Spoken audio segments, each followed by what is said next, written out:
Welcome to world of technical. मैं लक्ष्कार आज आपको वर्कशॉप कैलकुलेशन का महत्वपूर्ण टॉपिक मूल विद्युत ऊष्मा तापमान तथा आर्क वेल्डिंग का सिद्धांत पढ़ाने जा रही हूँ।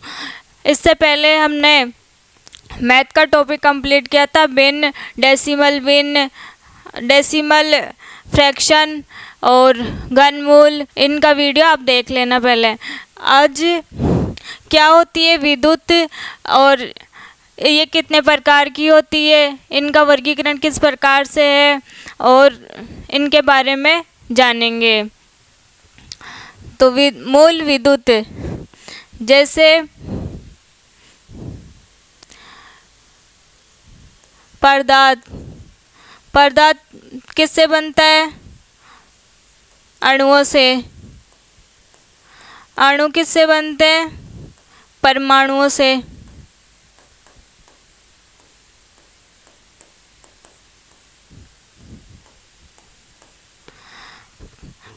पर सबसे छोटा कण कौन सा है? सबसे छोटा या सबसे सूक्ष्म कण कौन सा होता है? परमाणु। परमाणु से मिलकर क्या बनते हैं? अणु। अणुओं से मिलकर क्या बनता है? पदार्थ। अणुओं में कितने प्रकार के कण होते हैं? 3 प्रकार के। यह है कोई परमाणु। इसमें कौन कौन से कण होते हैं? बीच में होता है यह केंद्रक। इसमें क्या होते हैं? एक तो होता है प्रोटॉन, एक होता है न्यूट्रॉन। जो बाह्यतम कक्ष होता है इसमें कौन सा कण पाया जाता है? इलेक्ट्रॉन। इलेक्ट्रॉन पे कौन सा चार्ज होता है? माइनस का। प्रोटॉन पे कौन सा चार्ज होता है? प्लस का। अब देखते हैं आगे। विद्युत क्या होती है? विद्युत एक ऊर्जा है जो अणुओं से मिलकर बनती है। अतः अणु तत्व का वह छोटे से छोटा भाग होता है जो स्वतंत्र अवस्था में रहता है, अणु कहलाता है। अणु किससे मिलकर बनते हैं? परमाणु से। अगर अणु को विभाजित किया जाता है तो ये स्वतंत्र अवस्था में, मतलब कोई अणु है, अणु को अलग अलग में विभाजित करेंगे तो क्या बन जाएगा? परमाणु, जो कि सबसे सूक्ष्म कण होता है। परमाणु 3 छोटे अणुओं से मिलकर बनता है। कौन से है वो? प्रोटॉन, न्यूट्रॉन और इलेक्ट्रॉन। प्रोटॉन जो कि नाभिक में पाया जाता है, परमाणु के नाभिक में पाया जाता है प्रोटॉन और न्यूट्रॉन। अब क्या है आगे? प्रोटॉन। प्रोटॉन की खोज किसने की? कब की थी? 1886 में। इसके बाद प्रोटॉन पर कौन सा आवेश रहता है, मतलब कौन सा चार्ज रहता है? प्लस या माइनस। आवेश कितने प्रकार के होते हैं? 2 प्रकार के, या तो प्लस में रहेगा या तो धनात्मक या ऋणात्मक। कौन सा चार्ज रहता है प्रोटॉन पे? धनात्मक। प्रोटॉन का आवेश कितना होता है? 1.6 × 10⁻⁻19 कूलाम। क्या होता है आवेश का मात्रक? आवेश का मात्रक होता है कूलाम्ब।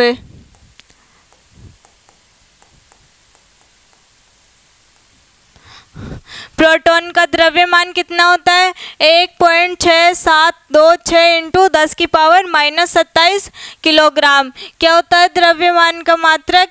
किलोग्राम। इसके बाद इलेक्ट्रॉन। इलेक्ट्रॉन की खोज किसने की थी? जे थॉमसन ने। कब की थी? 1897 में। इलेक्ट्रॉन पर आवेश कितना होता है? 1.6 × 10⁻⁻19 कूलाम। जो इलेक्ट्रॉन पर आवेश होता है वो किस में होता है? माइनस में। और जो प्रोटॉन पे आवेश होता है वो किस में होता है? प्लस में। इसलिए ये प्रोटॉन और न्यूट्रॉन दोनों मिलकर क्या कर देते हैं? उदासीन। एक का माइनस और एक का प्लस, दोनों मिलकर क्या कर देते हैं? उदासीन। इस पे चार्ज होता है ऋणात्मक, माइनस का। और इलेक्ट्रॉन का द्रव्यमान कितना होता है? 1.67493 × 10⁻⁻27 किलोग्राम। इलेक्ट्रॉन कहाँ चक्कर लगाते हैं? परमाणु के बाह्यतम कक्ष में। यह होता है परमाणु का बाह्यतम कक्ष।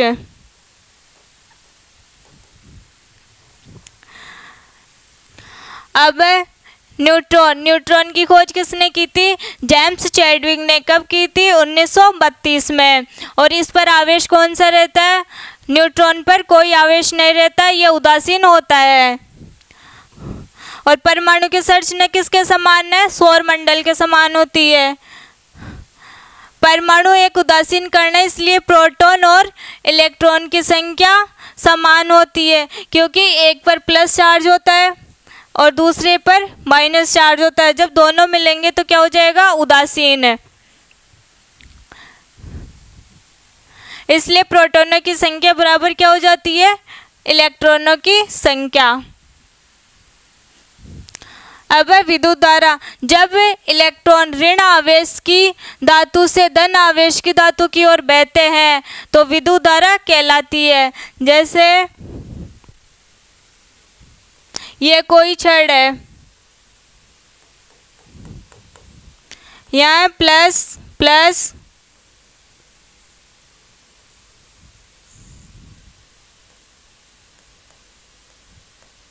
ये कोई बैटरी लगी हुई है,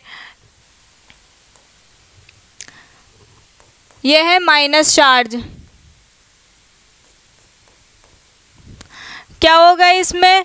जब इलेक्ट्रॉन ऋण आवेश की धातु से, मतलब इस साइड से जब धातु इस साइड जाती है, जब इलेक्ट्रॉन ऋण आवेश की धातु से धन आवेश की धातु की ओर बहते हैं तो विद्युत धारा कहलाती है। जब ऋण आवेश से धन आवेश की ओर कोई वस्तु जा रही है तो उसको क्या बोलते हैं? विद्युत धारा। विद्युत धारा का मात्रक क्या होता है? एम्पियर। विद्युत धारा की दिशा इलेक्ट्रॉन बहने के विपरीत होती है, मतलब इसमें इलेक्ट्रॉन इस साइड बहते हैं ऐसे, और इसकी धारा की दिशा क्या होती है? विपरीत। इधर से इलेक्ट्रॉन बहेंगे और इधर से धारा विपरीत दिशा में जाएगी। अब विद्युत के प्रभाव। विद्युत के प्रभाव आजकल किस प्रकार से आधुनिक युग में विद्युत क्षेत्र का प्रभाव पड़ रहा है उसके बारे में जानेंगे। फर्स्ट है चिकित्सक प्रभाव। चिकित्सा क्षेत्र में किस प्रकार से यूज हो रहा है? जैसे बहुत सारे डॉक्टर बिजली का प्रयोग कर मनुष्य की बहुत सी बीमारियों को ठीक करने हेतु प्रयोग करते हैं, जैसे दिमागी एवं हृदय रोग आदि। मेडिकल साइंस में भी बहुत ज़्यादा इसका उपयोग हो रहा है। और सेकंड, इलेक्ट्रॉन की निकासी, इमिशन ऑफ इलेक्ट्रॉन्स। इसमें किस प्रकार उपयोग हो रहा है? यह ऐसा प्रभाव है जिसके द्वारा कैथोड से इलेक्ट्रॉन निकलकर एनोड की तरफ जा रहे हैं, जिससे आधुनिक मशीनों का उपयोग किया जा रहा है। इसी प्रकार रासायनिक प्रभाव। रासायनिक प्रभाव मतलब केमिकल इफेक्ट्स। केमिकल इफेक्ट्स में किस प्रकार उपयोग हो रहा है? ये विद्युत के द्वारा इलेक्ट्रोलिक प्लेट का कार्य किया जाता है, जिससे जस्ता, निकेल, क्रोमियम आदि की सतह को अलग किया जाता है। इसी प्रकार उष्मीय प्रभाव। उष्मीय प्रभाव में किस प्रकार यूज हो रहा है? ये क्या बोलते हैं उष्मीय प्रभाव को? Heating effect. विद्युत धारा से जो ताप पैदा होती है, जैसे विद्युतीय भट्टी, हीटर आदि में बिजली द्वारा चालक के प्रतिरोध से उत्पन्न होती है। वेल्डिंग में आर्क प्रतिरोध द्वारा ऊष्मा उत्पन्न की जाती है, जिससे इलेक्ट्रोड की मेटल तथा बेस मेटल को पिघलाकर आपस में मिलाकर क्या किया जाता है? वेल्डिंग की जाती है। इसी प्रकार नेक्स्ट है विद्युत चुंबकीय प्रभाव। विद्युत चुंबकीय प्रभाव में क्या होता है? विद्युत धारा जिस वस्तु से गुजरती है, विद्युत धारा जिस वस्तु से गुजरती है उसके आसपास के क्षेत्र में एक ईएमएफ बल उत्पन्न होता है, जिससे क्या होती है? विद्युत चुंबकीय प्रभाव। विद्युत धारा जिस वस्तु से गुजरती है उसमें एक बल उत्पन्न होता है, जिसको क्या बोलते हैं? ईएमएफ बल। ईएमएफ बल, जिससे क्या ये किस काम में आती है? विद्युत मोटरों में और जनरेटर में आदि में कार्य करती है ये। इसके बाद आता है, इसके हो गए विद्युत के प्रभाव। एक तो चिकित्सक प्रभाव, इलेक्ट्रॉन की निकासी, उसमें प्रभाव, रासायनिक प्रभाव, विद्युत चुंबकीय प्रभाव। नेक्स्ट है विद्युत के प्रकार। विद्युत कितने प्रकार की होती है? 2 प्रकार की। एक तो होती है गतिशील विद्युत और दूसरी होती है स्थिर विद्युत। गतिशील विद्युत किसे कहते हैं? जिसमें परमाणु के इलेक्ट्रॉन को गति करवाया जाता है। कोई परमाणु है, इसका इलेक्ट्रॉन, इसको गति कराने पर, मतलब ये यहाँ से यहाँ गति करवाने पर एक विद्युत वाहक बल उत्पन्न होता है, जिससे इलेक्ट्रॉन को एक स्थान से दूसरे स्थान तक ले जाया जाता है। इसे गतिशील विद्युत कहते हैं। जब परमाणु के एक इलेक्ट्रॉन को एक स्थान से दूसरे स्थान तक ले जाया जाता है तो उनके बीच में विद्युत वाहक बल उत्पन्न होता है। उसे क्या बोलते हैं? गतिशील विद्युत। गतिशील विद्युत कितने प्रकार के होते हैं? 2 प्रकार के। एक तो होती है प्रत्यावर्ती धारा और दूसरी होती है दिष्ट धारा। प्रत्यावर्ती धारा को क्या बोलते हैं? Alternating electric. और दिष्ट धारा को बोलते हैं डायरेक्ट इलेक्ट्रिक। ये होती है एसी, ये होती है डीसी। प्रत्यावर्ती धारा और दिष्ट धारा। प्रत्यावर्ती धारा क्या होती है और दिष्ट धारा क्या होती है, अब उसके बारे में जानेंगे। दिष्ट धारा में क्या होता है? समय के साथ में धारा परिवर्तित नहीं होती है। और इसमें क्या होता है? जैसे जैसे समय में परिवर्तन होगा, धारा में भी परिवर्तन होगा। इसमें ये जो धारा जब बहती है, ये प्लस में भी बहती है और माइनस में भी बहती है। ये 0 पर भी आती है और ये अधिकतम प्लस में भी जाती है और अधिकतम माइनस में भी जाती है। इसको क्या बोलते हैं? एसी धारा या प्रत्यावर्ती धारा। कौन सी होती है प्रत्यावर्ती धारा? जो समय के साथ में धारा में परिवर्तन हो, उसे क्या बोलते हैं? प्रत्यावर्ती धारा, अल्टरनेटिंग इलेक्ट्रिक। और जब समय के साथ में धारा में कोई परिवर्तन नहीं होता, मतलब धारा स्थिर रहती है, उसको क्या बोलते हैं? दिष्ट धारा।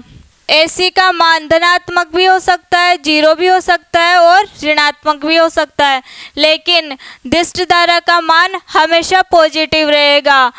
ये हमेशा ऊपर के साइड बहेगी, थोड़ा नीचे थोड़ा ऊपर, चाहे इनके धनात्मक मान में थोड़ा परिवर्तन हो सकता है लेकिन नेगेटिव मान कभी नहीं होगा इसका। इसके बाद आती है भारत में आवृत्ति कितनी है? एसी कितनी है भारत में? आवृत्ति एसी की 50 हर्ट्ज। और भारत में इसकी आवृत्ति दिष्ट धारा की कितनी होती है? 0। ट्रांसमिशन एसी का तो है सस्ता और डीसी का है महंगा। इनको आसानी से ला सकते हैं, ये सस्ता होता है। ट्रांसमिशन एक स्थान से दूसरे स्थान पर आसानी से ले जा सकते हैं, लेकिन इसके लिए जो ट्रांसमिशन है दिष्ट धारा के लिए वो क्या पड़ता है? महंगा। इसको स्टोर नहीं कर सकते, इसको स्टोर कर सकते हैं। चाहे ये महंगा है लेकिन दिष्ट धारा को स्टोर कर सकते हैं और एसी धारा को स्टोर नहीं कर सकते। एसी में कितने फेज लगे होते हैं? 3 फेज के साथ में क्या लगा होता है? एक न्यूट्रल। 3 फेज के साथ में न्यूट्रल लगा होता है। किसमें? प्रत्यावर्ती धारा में, एसी में। और इसमें 2 छोर होते हैं। दिष्ट धारा में कितने छोर होते हैं? 2, एक तो पॉजिटिव और एक नेगेटिव। इसमें स्टोर नहीं कर सकते, इसमें स्टोर कर सकते हैं।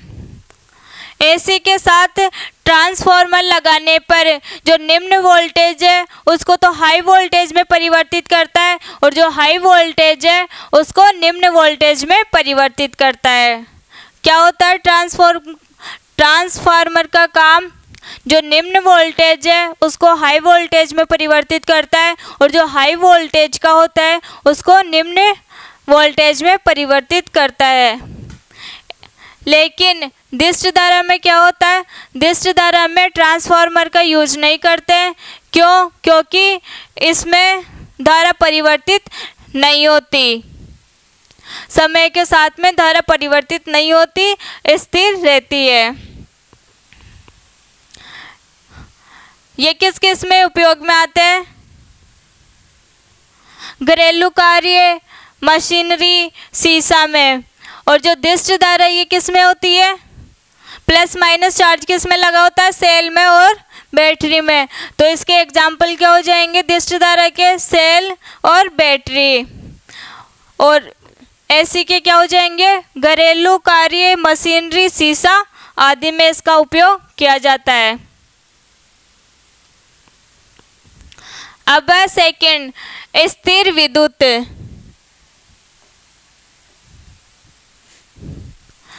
स्थिर विद्युत में क्या होता है? कुछ वस्तुओं को रगड़ने पर, जैसे कोई वस्तु लिए, उसको कागज के टुकड़े या फिर खंगी के जो बाल होते हैं, खंगी में जो कण होते हैं छोटे छोटे, उनको रगड़ने पर क्या होगा? प्लस और माइनस चार्ज उत्पन्न होगा, जिससे क्या होंगे? दोनों के बीच में उदासीनता आ जाएगी, मतलब विद्युत आवेश उत्पन्न होगा। कुछ टुकड़ों को रगड़ने पर विद्युत उत्पन्न होती है या पैदा होती है, इसे स्थिर विद्युत कहते हैं। जैसे एग्जाम्पल है इसमें, ये कोई कांच की छड़ है, इसके कागज के टुकड़े पर, ये कोई कागज का टुकड़ा है, इस पर रगड़ने से क्या होगा? ये छोटे छोटे कणों में विभाजित हो जाएगा, जिससे ये दोनों क्या होंगे? आकर्षित होने से क्या होगा? स्थिर विद्युत उत्पन्न। आज के लिए इतना ही। अब कल हम ओम का नियम पढ़ेंगे, इसी का जो बाकी रह गया उनको आगे पढ़ेंगे। आज के लिए इतना ही, मिलेंगे अब नेक्स्ट क्लास में, तब तक के लिए नमस्कार।